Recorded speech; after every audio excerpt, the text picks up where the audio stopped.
আপনাদের দেখে মনে হতে পারে এটা আঙ্গুর অথবা কালো জাম, কিন্তু এটা আঙ্গুরও না, কালো জামও না। এটা বিশেষ করে পার্বত্য চট্টগ্রাম অঞ্চলে খাগড়াছড়ি, বান্দরবান এলাকায় জন্মে। এটাকে বলা হয় ব্লাড ফ্রুট। কেন ব্লাড ফ্রুট বলা হয় আপনারা নিশ্চয়ই দেখে বুঝতে পারছেন। কি চমৎকার, একদম রক্তের মতো ভিতরে অংশটা। এই যে দেখুন, এর বটানিক্যাল নাম হচ্ছে হেমাটোকার্পাস ভ্যালিডাস।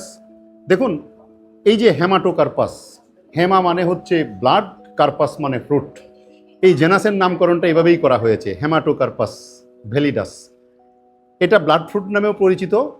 একটি অদ্ভুত সুন্দর লাল রঙের ফল, যা খুবই দৃষ্টিনন্দন এবং পুষ্টিগুণেও সমৃদ্ধ। এটা বিশেষ করে আমাদের সমতলে জন্মে না, পাহাড়ি অঞ্চলে বেশ পাওয়া যায়, পার্বত্য চট্টগ্রাম অঞ্চলে এবং রাঙামাটি অঞ্চল, বিশেষ করে আপনার যেখানে পাহাড় আছে সেই অঞ্চলে পাওয়া যায়। দেখেন এই যে ফলটা একদম টুকটুকে লাল, হাত লাল হয়ে গেছে। শক্তিশালী একটা অ্যান্টিঅক্সিডেন্ট। এই ফলের টুকটুকে লাল রং প্রাকৃতিক পিগমেন্ট থেকে হয়, যা শরীরের ক্ষতিকর ফ্রি রেডিক্যাল কমাতে সাহায্য করে। ফলে বার্ধক্য ধীর হয় এবং কোষ সুরক্ষিত থাকে। এখন এটা খেতে স্বাদ কেমন?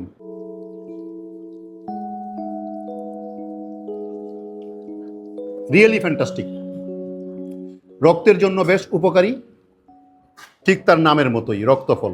এটি নিয়মিত খেলে রক্ত সঞ্চালন ভালো রাখতে সহায়তা করে। বিশেষ করে আপনারা অবশ্য সমতলে এই ফলটা পাবেন না, আমি কালেক্ট করেছি। রিয়েলি এটা হালকা টক স্বাদের এবং খেতে এতটাই সুস্বাদু, ফ্যান্টাস্টিক।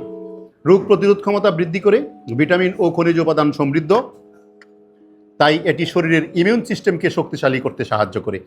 এই ফলটা আমি আগে কখনো খাইনি, আজকে প্রথম, কিন্তু এই সম্পর্কে আমি বইপত্রে দেখেছি, পড়েছি।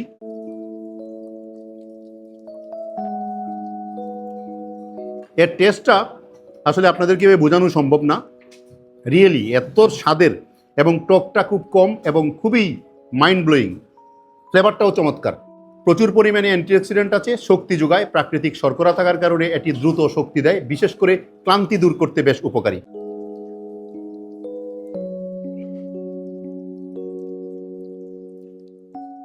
এই ফলটি আমাদের এলাকায় প্রচলিত না, ঢাকা সিটিতে হয়তো কোনো কোনো জায়গায় কিনতে পাওয়া যায়। কিনতে পেলে আপনারা এই ফলটি খাবেন, খেয়ে দেখবেন, একবার উপভোগ করবেন, এর টেস্টটা নিতে চেষ্টা করবেন। চমৎকার স্বাদের একটা ফল, এত স্বাদ, এবং এটার টেস্টটা আমি আসলে বর্ণনা করে আপনাদেরকে বোঝাতে পারছি না, আমি আসলে মুগ্ধ।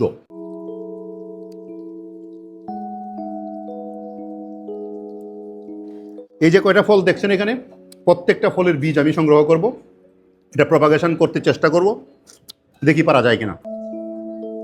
দেখুন, এবং আমি যেহেতু এটা কেটেছি, এবং হাতের অবস্থা দেখুন একদম টকটকে লাল। আসলে টকের মধ্যে ভালো লাগার ব্যাপার আছে, কিছু টক হয় খুব বেশি, আবার কিছু টক সহনীয়, এবং এটার টকটা এতটাই সহনীয় যে আপনার মুখে দিলেই ভালো লাগে। তবে যেহেতু টক ফল, অপ্রচলিত ফল, এটা বনু ফল, পার্বত্য চট্টগ্রাম এলাকার ফল, এটা বেশি পরিমাণ খাবেন না, তাহলে বেশি পরিমাণ খেলে হয়তো পেট ব্যথা হতে পারে, পেটের গোলযোগ হতে পারে।